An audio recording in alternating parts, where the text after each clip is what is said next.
ఈరోజు మా ఏరియాకి జిహెచ్ఎంసీ వాళ్ళు వచ్చారు.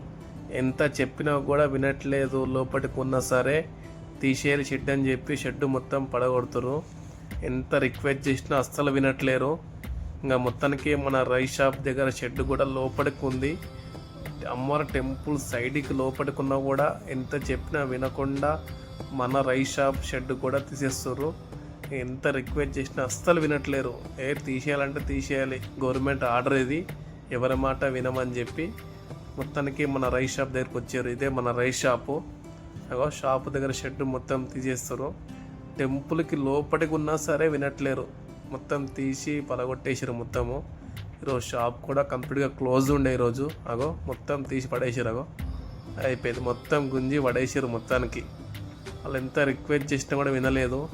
ఇంకా ఏం చేద్దాం, మన టైం బాగాలేదు అంతే. ఇంకా మనం ఏం చేయలేము అంతే. గవర్నమెంట్ ఆర్డర్ ఉన్నప్పుడు ఎవరు ఏం చేయలేము.